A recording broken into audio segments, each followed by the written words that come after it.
Muli na namang uminit ang hidwaan ni Manila Mayor Alfredo Lim at dating alkalde ng lungsod na si Lito Atienza. Nagsimula ang patotsadahan ng dalawa ng mabuksan sa impeachment court ang mahigit 30 milyong pisong halaga ng lupa na binili noon ni Mayor Atienza sa Basa Guidote Enterprises na pag-umayari naman ng pamilya ng asawa ni Chief Justice Renato Corona. Balitang hatid ni Sherry Ann Torres, exclusive. Ito ang lupa sa kanto ng Legarda at Bustillo sa Maynila na binili ng lungsod noong 2001 mula sa Basa Guidote Enterprises, ang kumpanya ng pamilya ng asawa ni Chief Justice Renato Corona. Ang 1,000 square meter na property binayaran ng 34.7 billion para paglipatan ng Sampaloc Market. Sa impeachment trial, lumabas na hanggang ngayon nakapangalan pa rin sa Basa Guidote ang lupa pagkalipas ng 11 taon dahil may mga buwis pang hindi nababayaran ang nagbentang si Mrs. Cristina Corona. Meron lang kami nakitang kopya ay yung mga Xerox copies ng documents. Xerox copy ng title, Xerox copy ng deed of sale.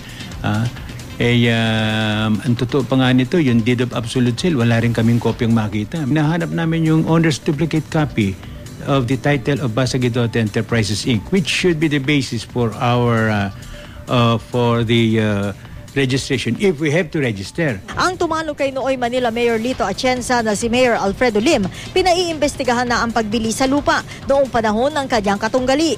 Noong isang linggo naman, naglabas ang Commission on Audit ng Notice of Disallowance matapos lumabas sa kanilang review na hindi na kumpleto ni na dating Mayor Atienza ang mga requirements. Kaya dapat daw isoli sa gobyerno ang 34.7 billion pesos na pinambili ng property. Pero tumututol dito ang abogado ni Corona na si Defense Counsel Ramon Esguera. Sabi niya hindi raw naisilbi ng tama ang Notice of Suspension noon. Napakatagal na rin daw dito kaya hindi pwedeng gawing basehan ng Notice of Disallowance.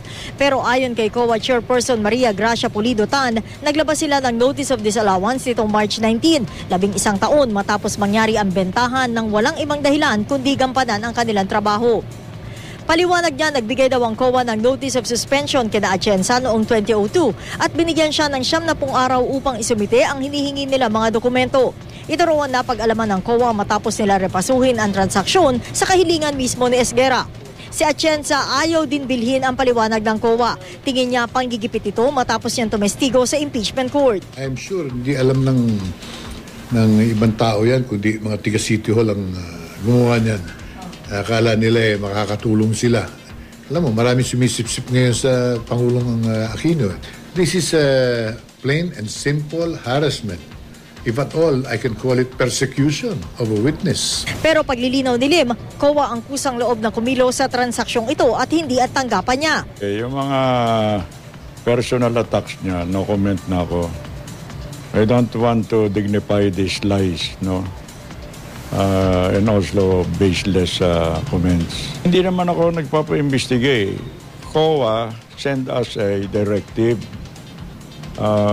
inquiring as to what happened the previous year yata yun, 2002. Sa dakong huli, kapwa nag-iwan na mensahe sina Atienza at Lim sa isa't isa. Ang aking mensahe kay Mayor Lim, imbis na pinagkakabalahan mo itong hindi mo malaman kung paano ka sisip-sip sa Pangulo. Ako'y malapit din sa pamilyang yan, pero huwag kang ganyan. Pag-ukulan mo ng pansin, ang trabaho mo, nabubulok na Maynila. That is his opinion. He is entitled to his opinion. Anong koneksyon ng eleksyon? Dito sa investigasyon na nangyayari sa Senado, I don't see the point baka siyang he's injecting politics and everything. Nagsimula bilang magkaalyado sa politika nung kalagitnaan ng dekada 90. Pero ang alyansa ng isang Alfredo Lim at Lito Atienza unti-unting nabuwag pagsapit ng dekada 2000. At ngayon na mayroong usapin tungkol sa isang biniling lupa para pagdalhan sa bagong Sampaloc Market, muli na naman na umiinit ang issue sa pagitan ni Lito Atienza at ni Alfredo Lim na marami ang humuhula, malamang daw umabot pa hanggang 2013 elections. Sherry Ann Torres, GMA News.